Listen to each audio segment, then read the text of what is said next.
Dios bendiga a todos mis hermanos, a todo el pueblo del Señor, a todos nuestros amigos que están en sintonía de la antena de radio El Poder de la Palabra, con un mensaje de fe, esperanza y amor para toda la familia. Gracias a todos los que se conectan al Facebook, pero también a todos los que se conectan al YouTube. Gracias, porque aquí podemos transmitir desde la montaña de la oración en Hidalgo, México. Oramos por nuestros barrios, nuestras colonias, nuestros municipios. Mire que sobre la ciudad hay una nube, ¿verdad? Impresionante. El celular no la llega a captar muy bien, pero hay una nube, hermanos, muy espesa sobre la ciudad, pero el sol ya está disipando aquella neblina. El sol, hermanos, brilla ya sobre esta ciudad, gracias al Señor. ¿Sabe que hay una interrogante, algo que siempre me ha llamado la atención? ¿Por qué, hermanos, hubo una batalla en el cielo? ¿Por qué hubo una lucha entre el arcángel Miguel y Lucifer, el diablo? ¿Por qué lucharon, hermanos, por el cuerpo de Moisés? Siempre me he preguntado eso como predicador de la palabra, y hay interrogantes, y he tratado de leer, de investigar, pero saben que hay poca información respecto a esto.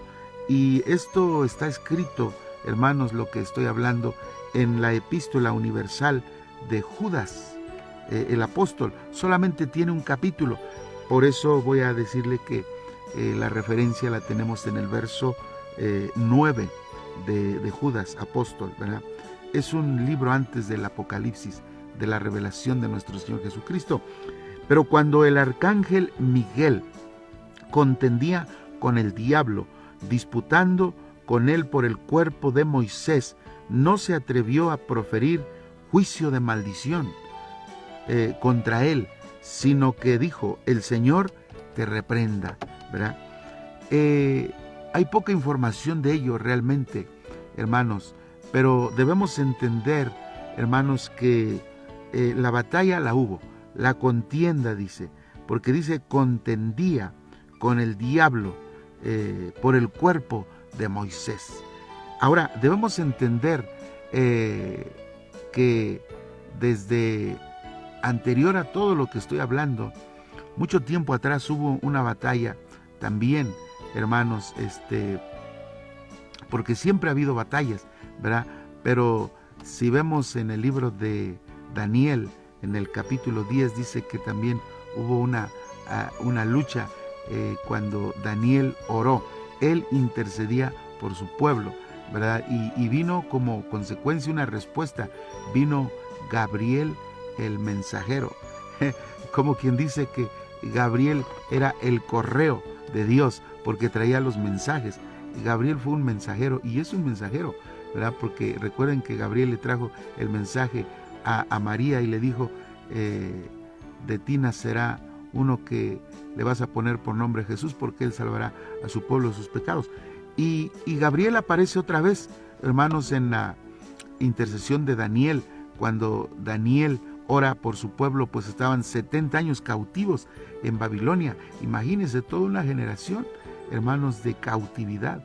Yo creo que Daniel, hermanos, él tuvo esa visión, ese anhelo, deseo de decir: estamos cautivos 70 años. ¿Cómo es posible que estemos esclavos por 70 años? Ya ve que llevaron a Daniel y a sus 3 amigos, los 3 jóvenes hebreos, y a toda una gran multitud de hebreos, de judíos, que los llevaron hacia Babilonia y les hicieron que estudiaran las enseñanzas de los caldeos, de los babilonios. Inclusive les cambiaron el nombre. Así que vayamos, que Daniel oró porque 70 años es mucho, ¿no? Y como consecuencia, hermanos, vino una batalla en los cielos, ¿verdad? Es decir, que vino el ángel mensajero Gabriel y le dijo: Daniel, desde el primer día que has estado orando y te has dispuesto a humillarte delante del Señor tu Dios, he estado batallando contra el príncipe de Persia. Entonces, batalla siempre ha habido entre los ángeles de Dios y los ángeles del maligno, ¿verdad? Por eso, cuando dice San Judas, en la epístola universal de Judas, en el verso 9, pero cuando el arcángel Miguel, ¿verdad? Así que usted debe de saber, y yo también lo sé, y todos debemos entender que hay una jerarquía de ángeles, ¿verdad? Hay serafines, ya vimos que son poderosos. ¿Por qué son los más poderosos en esa jerarquía? Porque están cerca del trono de Dios. Y además, después de los serafines vienen los querubines, los que están protegiendo el altar. No que vaya a haber un golpe de estado en el cielo, pero hermanos, Dios es un Dios de orden, tiene querubines, que Ezequiel los vio como que tenían ruedas en los pies, y esos querubines corren a velocidades impresionantes. Así que están los serafines, los querubines, y están también los arcángeles. En este caso entra ahí, en esa jerarquía, el arcángel Miguel, un personaje, hermanos, que la Biblia habla poco de él, pero que es un ángel guerrero, un príncipe, hermanos, que tiene a su cargo muchos ángeles, ¿verdad? Y que él pelea a favor del pueblo de Israel. Por consiguiente, la iglesia es el Israel espiritual. Así que este personaje, el arcángel Miguel, hermanos, tiene mucha importancia en las huestes celestiales, claro que sí. Pero cuando el arcángel Miguel contendía con el diablo, ¿verdad? Quiere decir que esa batalla, ¿verdad?, que es el diablo, ¿verdad?, Lucifer, que es Satanás, la serpiente antigua, Apolión, y todos aquellos títulos, hermanos, y apelativos que se le dan a este personaje que es enemigo de Dios y enemigo de la iglesia, ¿verdad? Y entonces disputaban, ¿verdad? Así que una confrontación, hermanos. ¿Cómo sería aquella gran batalla por el cuerpo de Moisés, ¿verdad? Este arcángel, hermanos, no se atrevió a proferir juicio de maldición, ¿no? Es decir, que no se rebajó. Hermanos, hay personas que se rebajan cuando tienen algo, como dice la Escritura, ¿verdad? Y no.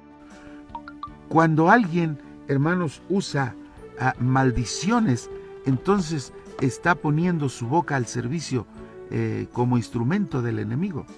Por eso, hermanos, las tácticas de Satanás son esas, ¿verdad?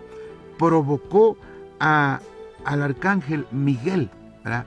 Esa es una de las cosas que el enemigo hace o induce a que la gente lo haga, a provocar a los demás para que las personas en cierto modo entren en una situación de enojo, ¿verdad?, de inquietud, y por consiguiente caigan entonces en la situación de hablar palabras deshonestas, palabras que no van. Y de esa forma el enemigo es como si abriera un boquete, ¿verdad? Y las personas abren una puerta. Cuando la gente maldice, son puertas abiertas para el enemigo. O sea, el enemigo es tan astuto que usa estrategias de guerra, usa estrategias de batalla. En este caso, provocó a Miguel para que Miguel se sintiera ofendido, ¿verdad? Y entonces él no profirió palabras no se atrevió a proferir juicio de maldición, ¿verdad?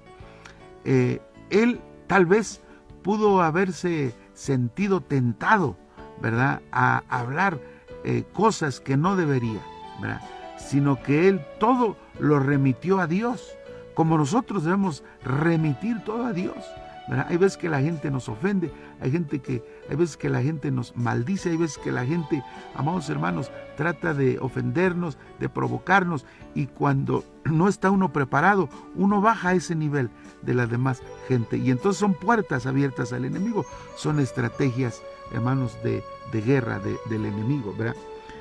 Así que dice, disputando con él por el cuerpo de Moisés, ¿verdad? No se atrevió a proferir juicio de maldición contra él, contra el diablo, sino que dijo, el Señor te reprenda. El Señor te reprenda. Fíjese, qué sabiduría de este arcángel Miguel. qué táctica espiritual poderosa que emplea el arcángel Miguel para no rebajarse al nivel del enemigo, para no rebajarse al nivel de usar, hermanos, su boca para abrirle puertas al enemigo. Se da cuenta cómo el enemigo es astuto, usa argucias, hermanos, para que muchas veces las personas caigan, hermanos, y ofendan. Y entonces, hermanos, usar la boca y los labios, que son con los que alabamos a Dios, ¿verdad? Porque de nuestra boca no puede salir bendición ni maldición. De nuestra boca debe de salir alabanza a Dios y bendición para la gente, saludar, Dios le bendiga. Pero cuando ya la gente usa su boca, sus labios para maldecir, entonces está poniendo sus labios, su boca, sus pensamientos como instrumentos del enemigo. ¿Se da cuenta? Entonces, mire cómo este arcángel poderoso, el arcángel Miguel, un príncipe de ángeles, ¿verdad?, estaba en la disputa por el cuerpo de Moisés, ¿verdad? Ahora, si nosotros vamos a la palabra del Señor, hermanos, hay una palabra que quiero que usted lea si usted tiene su Biblia. Yo no sé si usted está acostumbrado a leer la Biblia, ¿verdad? Pero, hermano, dice Deuteronomio en el capítulo 32, ¿verdad? Dice: y habló Jehová a Moisés aquel mismo día diciendo, y habló Jehová a Moisés, ¿verdad? Así que antes de morir, Moisés escucha la voz de Dios y Dios le dice: y habló Jehová a Moisés aquel mismo día diciendo, sube a este monte de Abarim, al monte Nebo. Sube, Moisés, situado en la tierra de Moab, que está frente a Jericó, y mira la tierra de Canaán, que yo doy por heredad a los hijos de Israel. Y muere. O sea, ¿cómo va a sentir alguien, hermanos, que se le está diciendo vas a morir, ¿verdad? Pero, hermanos, en realidad Moisés nada tiene que temer, porque, hermanos, el que le está hablando es el Eterno, el poderoso Dios. No tiene nada que temer Moisés. Qué hermoso que el mismo Dios le dice, mira, vas a morir, ¿verdad? Pero, hermanos, tener la seguridad que es Dios el que te está hablando, ¿no? ¿Verdad? Y que no sea el enemigo, o que no sea, hermanos, un diagnóstico difícil sobre la faz de la tierra de algún mortal, ¿verdad? Así que mira, y habló Jehová a Moisés, ¿verdad?, aquel mismo día diciendo, sube a este monte de Abarim, al monte Nebo, situado en la tierra de Moab, que está frente a Jericó, ¿verdad? Que está frente a Jericó, y mira la tierra de Canaán, que yo doy por heredad a los hijos de Israel, y muere en el monte al cual subes. Es decir, ahí vas a morir, en el monte Nebo. Ahí vas a morir, ¿verdad? Y muere en el monte al cual subes, y sé unido a tu pueblo. ¿Cuál pueblo? El pueblo de Dios, ¿verdad? Así como murió Aarón, tu hermano, en el monte Hor, y fue unido a su pueblo. O sea que su hermano, aquí nos informa este pasaje, que ya había muerto Aarón, su hermano, el que era pues el que hablaba, ¿verdad?, por Moisés, su cronista, el que hablaba por Moisés. Recuerden que así le dijo Dios, yo te he escogido a ti, Moisés, y Moisés dijo, no, yo soy tartamudo, yo soy corto de palabras, ahí está mi hermano. Y bueno, Dios quería que Moisés fuera, pero él puso límites, dice, no, yo soy tartamudo, ¿verdad? Yo no puedo, yo no hablo bien, ahí está mi hermano Aarón, él habla bien. Y fíjese cómo es Dios, que nos tiene tanta paciencia, que a veces Dios nos manda a hacer cosas que son el propósito de Dios y nosotros no queremos hacerlas. Y entonces el Señor aceptó, ¿verdad? Mire que aceptó y escogió a Aarón, su hermano, y dijo, está bien, entonces Aarón hablará por ti. Yo voy a poner las palabras en ti, Moisés, y Moisés las pondrás en la boca de Aarón, y él hablará al pueblo. Así que aquí nos informa que Aarón ya había muerto. Y le dice el Señor, sube al monte Nebo y muere allí, ¿verdad? Muere allí, le dijo, ¿verdad? En el monte al cual subes, y sé unido a tu pueblo, ¿verdad? Sé unido a tu pueblo, así como murió Aarón tu hermano en el monte Hor y fue unido a su pueblo. Por cuanto pecasteis contra mí en medio de los hijos de Israel. Mire qué tremendo, ¿verdad? Qué tremendo, hermanos, que el Señor está hablando con su siervo Moisés. Qué impresionante, ¿no? Que el Señor está hablando ahí con Moisés, ¿verdad? Y le dice, ¿por cuánto pecaste? Así le dice, ¿verdad? ¿Por cuánto pecaste? Tú vas a morir. Qué impresionante, ¿no? Y entonces, hermanos, ¿por cuánto pecaste contra mí en medio de los hijos de Israel? En las aguas de Meriba de Cades, en el desierto de Sin, porque no me santificaste en medio de los hijos de Israel. Verás por tanto delante de ti la tierra, mas no entrarás en ella, a la tierra que doy a los hijos de Israel, ¿verdad? Entonces, hermanos, allí le dice, muere en el monte Nebo. Ahí sube ese monte y ahí vas a morir, porque no me santificaste frente al pueblo, frente a los hijos de Israel. Hermanos, yo creo que siempre tenemos que ser muy cuidadosos, ¿verdad? Fíjese que Moisés, siendo el siervo más humilde que ha habido sobre la faz de la tierra, hermanos, no entró a la tierra de Canaán. Por supuesto que fue salvo y el Señor se lo llevó y el Señor lo escondió, me refiero a su cuerpo, ¿verdad? En el lugar que Dios lo resguarda hasta el día de hoy, porque nadie sabe hasta el día de hoy dónde está la tumba de Moisés, ¿verdad?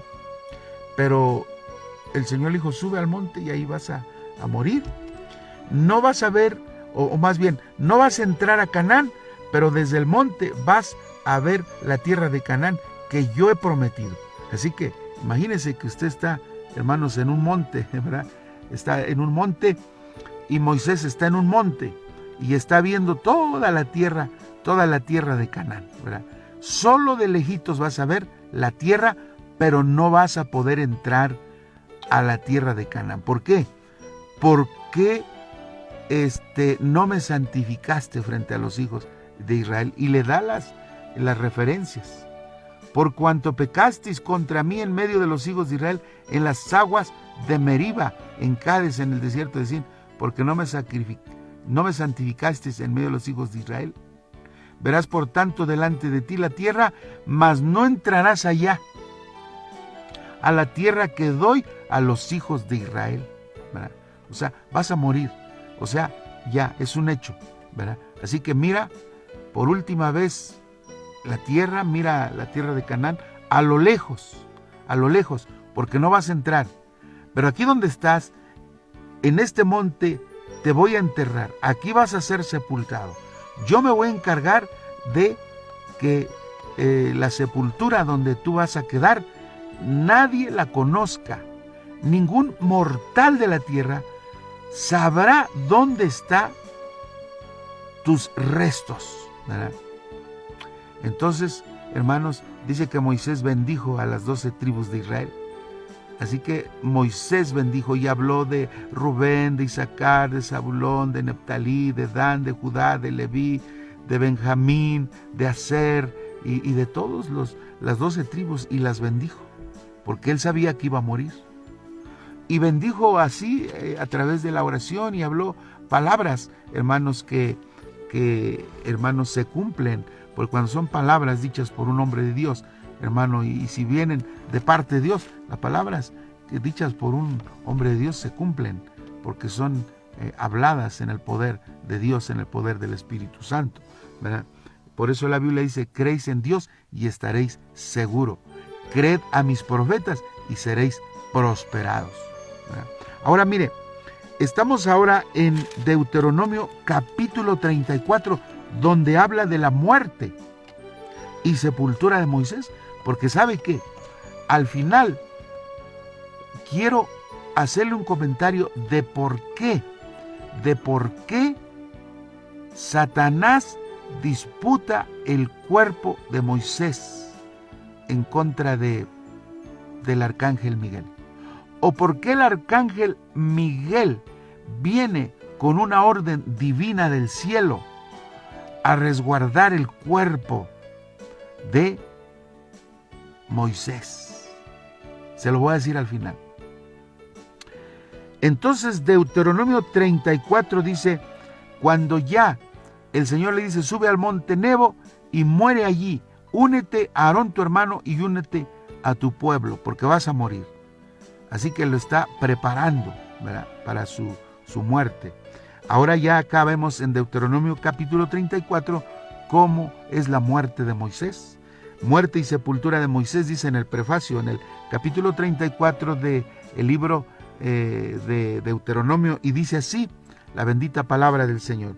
Subió Moisés de los campos de Moab al monte Nebo, a la cumbre del Pisga, que está enfrente de Jericó, y le mostró Jehová toda la tierra de Galaad hasta Dan.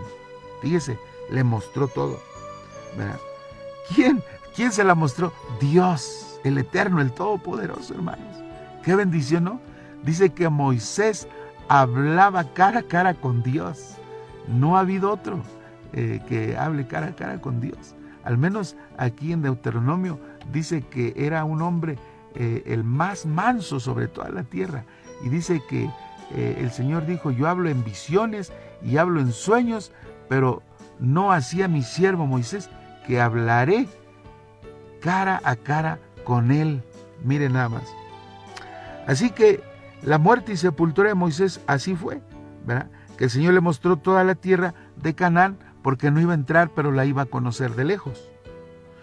Todo Neftalí y la tierra de Efraín, y de Manasés toda la tierra de Judá hasta el mar occidental. Le estaba enseñando la tierra. El Negev y la llanura, la vega de Jericó, ciudad de las palmeras hasta Zoar, ¿verdad? Y le dijo Jehová, esta es la tierra de que juré a Abraham, a Isaac y a Jacob. Esta es la tierra que yo les prometí a ellos, ¿verdad? Diciendo a tu descendencia, la daré. O sea que lo que Dios habla, lo cumple. Te he permitido verla con tus ojos, mas no pasarás allá. Te permito visualizarla, verla, conocerla, porque yo se la prometí a Abraham, Isaac y a Jacob. Les prometí todas estas llanuras, todas estas vegas, toda esta tierra de Canaán, tierra que fluye leche y miel. Hermosa esa tierra, poderosa esa tierra, fértil esa tierra, porque para el pueblo de Israel era una bendición esa tierra. Tú no vas a pasar hacia allá, solamente podrás verla, ¿verdad? Te he permitido verla con tus ojos, o sea, te he permitido porque si no quiero no te permito. Pero bueno, Dios es un Dios de amor, ¿verdad? Y Moisés había servido en el ministerio por 80 años. 40 años había servido al Señor, porque 40 años estuvo, hermanos, Moisés estuvo 40 años en el palacio del faraón y 40 años en el desierto, sirviendo a su suegro Jetro, cuidando ovejas. Y los últimos 40 años fue en el ministerio, cuando a Moisés se le aparece Jehová en una zarza. Por eso digo que son 40 años de ministerio, 40 años que el pueblo de Israel tuvo el privilegio de que Moisés fuera el pastor, hermanos, de ellos, ¿verdad? Así que dice, a tu descendencia la daré, te he permitido verla con tus ojos, mas no pasarás allá. Y murió allí Moisés, ¿verdad? Y murió allí Moisés, siervo de Jehová. Y murió allí Moisés, siervo de Jehová, en la tierra de Moab, conforme al dicho de Jehová. Porque le dijo, sube al monte y muere. O sea, no es que tú quieras o no quieras, porque yo lo decido, dijo Dios. Muere. O sea, ya, él ya determinado está que él va a morir, ¿verdad? Pero qué hermoso, hermanos, cuando Dios le habla y Dios le ha permitido la vida y es el mismo Dios que le dice, tú vas a morir. Pero pues Moisés había servido 40 años a su Dios y al Dios nuestro también, que es el mismo Dios. Y lo enterró. Qué privilegio que el mismo Dios enterró a Moisés, ¿no? Y lo enterró en el valle, en la tierra de Moab, enfrente de Bet Peor. Allí lo enterró el Señor. Y ninguno conoce el lugar de la sepultura. Nadie conoce el lugar de la sepultura de Moisés. Y dice la palabra, hasta hoy. Es decir, que hasta hoy, en el tiempo actual en que vivimos, nadie conoce el lugar de la sepultura de Moisés. ¿Verdad? Era Moisés de edad de 120 años. Dice que era de 120 años. Cuando murió, sus ojos nunca se oscurecieron ni perdió vigor. Quiere decir que Moisés murió lleno de vida. Su vista era poderosa, que podía mirar en una forma excelente, ¿verdad? Porque dice, y era Moisés de edad de 120 años cuando murió, sus ojos nunca se oscurecieron. Permanecieron sanos los ojos de Moisés, ¿verdad? Sus ojos nunca se oscurecieron ni perdió vigor. Quiere decir que Moisés murió fuerte, lleno de vida, lleno de años. Y lloraron los hijos de Israel a Moisés en los campos de Moab 30 días. ¿Por qué lloraron en los campos de Moab? Porque pues ellos supieron que ahí murió, pero no conocían el lugar de su sepultura, porque Dios preservó el lugar de la sepultura. Hasta el día de hoy no se sabe dónde está la sepultura de Moisés, porque así lo dice la Biblia, ¿verdad? Y ninguno conoce el lugar de su sepultura, y ninguno conoce el lugar de su sepultura hasta hoy, dice, ¿verdad? Entonces dice, lloraron los hijos de Israel a Moisés en los campos de Moab 30 días le lloraron. Y así se cumplieron los días del lloro y del luto de Moisés, ¿verdad? Entonces, hermano, y Josué, hijo de Nun, fue lleno del espíritu de sabiduría porque Moisés había puesto sus manos sobre él. Y Josué, hijo de Nun, fue lleno del espíritu de sabiduría porque Moisés había puesto sus manos sobre él. ¿Sabe qué? Moisés había puesto sus manos sobre Josué. Y eso le transmitió, hermanos, un espíritu de sabiduría, ¿verdad? Amados hermanos, cuando alguien ora por ti y cuando alguien te ministra y pone las manos sobre ti, es una bendición. Los discípulos practicaron la imposición de las manos, ¿verdad? En el Antiguo Testamento también Moisés practicó la imposición de las manos. Moisés puso las manos sobre Josué y eso le transmitió un espíritu de sabiduría. Escucha bien lo que voy a leer, escucha bien, dice. Y Josué, hijo de Nun, fue lleno del espíritu de sabiduría, porque Moisés había puesto sus manos sobre él, ¿verdad? Y los hijos de Israel le obedecieron e hicieron como Jehová mandó a Moisés. Y nunca más se levantó profeta en Israel como Moisés, a quien haya conocido Jehová cara a cara. Jamás se volvió a levantar un profeta en Israel como Moisés, a quien haya conocido Jehová cara a cara. Conocía a Moisés cara a cara. Hablaba con Moisés el Señor cara a cara, y Moisés hablaba cara a cara con Dios, Jehová de los ejércitos. Qué bendición, ¿no? Y nunca más se levantó profeta, dice. Y nadie como él en todas las señales.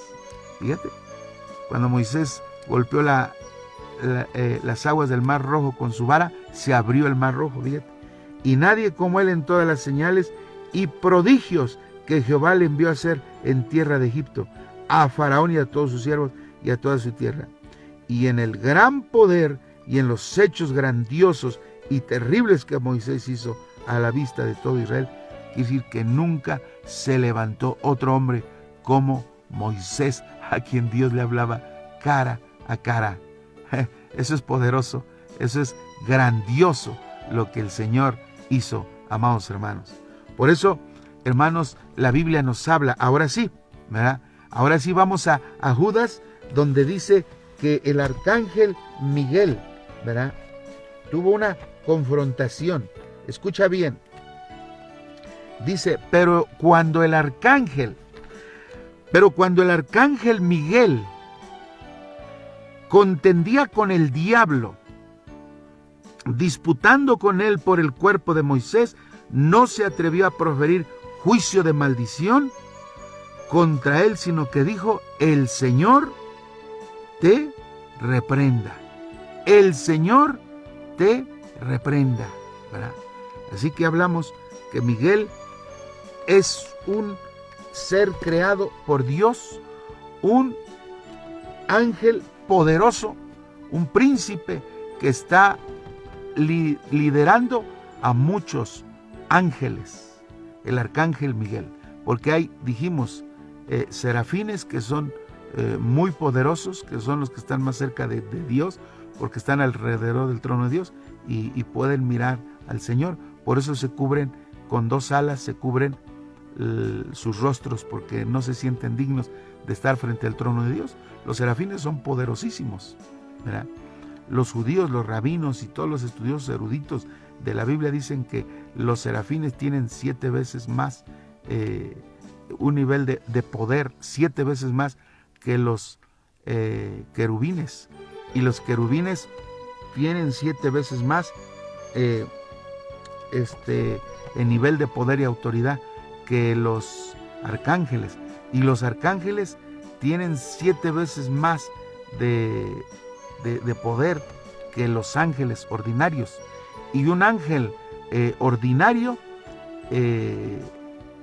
tiene 185,000 veces más que un mortal, porque la Biblia dice en Primera de Crónicas que por acción de un solo ángel mató 185,000 soldados. Así que un ángel de los que Dios ha creado, un ángel normal, puede matar a 185,000 personas, porque 185,000 sirios murieron porque los sirios estaban en contra del pueblo de Israel, y el pueblo de Israel estaba como ya arrinconado, y entonces el pueblo de Israel clamó, y por acción de un solo ángel mató a 185,000 sirios. O sea, un solo ángel es tan poderoso que mata a 185,000 sirios, soldados, ¿verdad? Y entonces un ángel ordinario, eso es lo que puede hacer.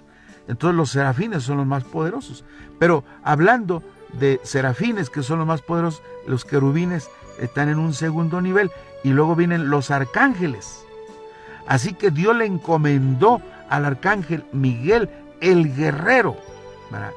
Ve y vas a tener una confrontación, ¿verdad?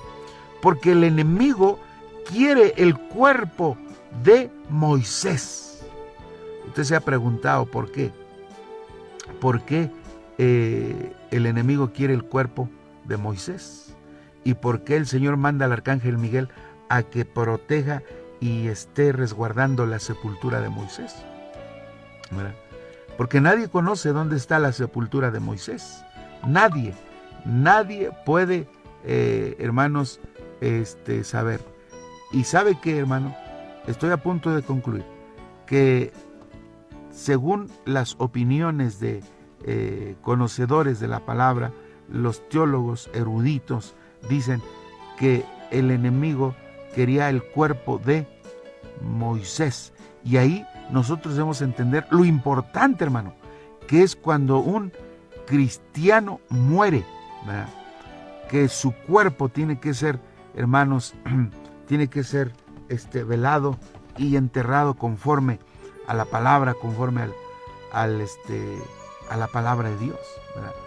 Que cuando haya una sepultura, cuando alguien muere en Cristo, hermanos, pues hagamos todo conforme al cristianismo, a la palabra de Dios, ¿verdad? Hermano, ¿por qué querría entonces Satanás el cuerpo de Moisés? Porque quería tenerlo para poder usarlo como un objeto de idolatría. Y eso no lo iba a permitir Dios, porque el pueblo de Israel era tan dado a la idolatría a pesar de que conocían el poder de Dios. Hermanos, porque usted sabe que adoraron el becerro de oro. Usted sabrá que el arca del pacto no se sabe dónde está, porque el arca del pacto fue, hermanos, oculta, y el arca del pacto no se sabe dónde está. ¿Por qué? ¿Por qué Dios ha permitido que el arca del pacto no se sepa dónde está? Porque el pueblo de Israel adorarían la caja, hermanos, del arca del pacto, donde están las tablas de la ley de Dios, ¿verdad? Aún nosotros no podemos, hermanos, adorar ningún predicador, no podemos adorar ningún evangelista. Y entonces el enemigo quería el cuerpo de Moisés para usarlo, para la idolatría, para que el pueblo de Israel lo idolatrara, porque la idolatría es algo que ocupa el lugar de Dios. Y entonces el enemigo es tan ruin, tan astuto, y usa argucias, y el Señor no lo iba a permitir. El Señor dijo: si yo dejo el cuerpo de Moisés, que la gente sepa dónde está y todo ello, lo van a adorar, ¿verdad? Lo van a adorar. Entonces el Señor tuvo mucho cuidado, y Él mismo lo enterró, y nadie sabe hasta dónde está ahora la sepultura de Moisés. Pero el enemigo, como astuto, como engañador, hermanos, quería el cuerpo para usarlo como idolatría, y de esa forma desviar al pueblo de Dios. Nosotros, como hijos de Dios, no tenemos que desviarnos, ¿verdad? Tenemos que reconocer el trabajo de los siervos, tenemos que reconocer la labor de los siervos, tenemos que, hermanos, orar por ellos, ¿verdad? Tenemos que, hermanos, ser inspirados por siervos de Dios, pero no idolatrarlos, porque si no, hermanos, nos desviamos del propósito, porque la Biblia dice: no te harás imagen de ninguna semejanza de lo que esté arriba en el cielo, ni en la tierra, ni debajo de la tierra. Así que lo que Dios, hermanos, no quería del pueblo de Israel era que ellos adoraran, hermanos, una persona, una sepultura, sino que, hermanos, ellos levantaran los ojos al Señor como nuestro Dios, como nuestro Señor. ¿Se da cuenta? Le dije que al último le iba a decir, ¿no? ¿Por qué fue la batalla entre el arcángel Miguel y Satanás disputando por el cuerpo de Moisés? Porque Dios preservó la sepultura de Moisés hasta el día de hoy, para que el pueblo de Israel no lo adorara, y por consiguiente Satanás quería el cuerpo de Moisés para que la gente lo adorara, y él induciría a la gente de Israel, al pueblo de Israel, a adorar a ese personaje, ¿verdad? Y el Señor no iba a permitir. Por eso Dios es tan sabio, tan poderoso, tan soberano. Dios es el creador y el Señor de todas las cosas, amados hermanos. Así como el arca del pacto. El arca del pacto no se sabe dónde está, ¿verdad? No se sabe. Nosotros no debemos adorar lo creado por Dios. Nosotros debemos adorar al Creador del universo. Que el Señor me lo bendiga, para orar por nuestros barrios, para orar, hermanos, por las familias, para orar por la gente que está en los hospitales, para orar, hermanos, por nuestro estado, por nuestro país, por las naciones, para orar, hermanos, para que el Señor toque, hermanos, a cada día los corazones. Estamos desde el 2 de julio del 2020, hermanos, con esta visión de la montaña de la oración, y estamos viendo la gloria del Señor manifestarse. Hay almas que están siendo salvas, claro que sí, por el poder de Jesucristo. Repita esta palabra: Señor, a Jesús. Padre, hoy reconozco que necesito a Jesús como mi único y suficiente Salvador de mi vida. Padre, Señor, perdona mis pecados y me arrepiento de todas mis maldades y acepto a Jesús en mi corazón como mi Salvador personal. Escribe mi nombre en el libro de la vida. Gracias, Señor, porque por la fe soy salvo en el nombre maravilloso de nuestro Señor y Salvador Jesucristo. Hermanos, estamos todos los jueves a las 6 de la tarde, Centro Cristiano Monte Sinaí, Huichapan, Hidalgo. Los domingos tenemos 3 servicios: a las 10 de la mañana en Monte Sinaí, en el barrio San Mateo, en Huichapan. A las 10 de la mañana es el servicio más concurrido y estamos viendo la gloria de nuestro Señor Jesucristo. 2 de la tarde estamos en Tecozautla, frente a la escuela Miguel Alemán, y por la tarde regresamos a Huichapan, Centro Cristiano Monte Sinaí, Huichapan, Hidalgo, barrio San Mateo. A las 5 de la tarde estamos teniendo cultos maravillosos y de predicación de la palabra del Señor, y así entre la semana tenemos servicios en todas las comunidades donde hay presencia del pueblo del Señor a través de esta humilde iglesia Centro Cristiano Monte Sinaí. Así que venga y escuche la poderosa palabra del Señor. Ya está viendo testimonios de poder de personas que están siendo sanadas y tocadas por el poder de nuestro Señor Jesucristo. Señor, oramos por todos los que están conectados a la antena FM de Radio El Poder de la Palabra, a los que se conectan al Facebook y a YouTube. Señor, gracias, Padre. Bendícelos, guárdalos, prospéralos, Señor. Llévalos siempre donde quiera que vayan con grande bendición. Bendice a los niños, adolescentes, jóvenes, señoritas. Bendice a los matrimonios, a los adultos y a los ancianos. Bendice, Señor, nuestra ciudad. Bendice los barrios, las colonias, las comunidades, los municipios, nuestro estado, nuestro país y las naciones, Padre. Estamos viendo tu gloria, Padre, y creemos que tú seguirás haciendo más cosas en el nombre de Jesús. Gracias, bendito Dios. A ti es dada toda la gloria, toda la honra y toda la alabanza, Señor. En todo es glorificado nuestro Señor y Salvador Jesucristo. Vamos a bajar, hermanos, de la montaña, porque hoy estamos repartiendo folletos, estamos repartiendo ropa que recolectamos, ropa en buen estado, por supuesto, para las familias necesitadas, y estamos llevando también Biblias, folletos, pero también dulces a los niños, despensa a las personas necesitadas, y estamos viendo la gloria del Señor. Que el Señor me lo bendiga, su servidor, el humilde ministerio que el Señor nos concede, ministerio El Poder de la Palabra, su servidor el pastor Eliseo Reséndiz Jiménez. Que el Señor me lo bendiga. Dios le guarde.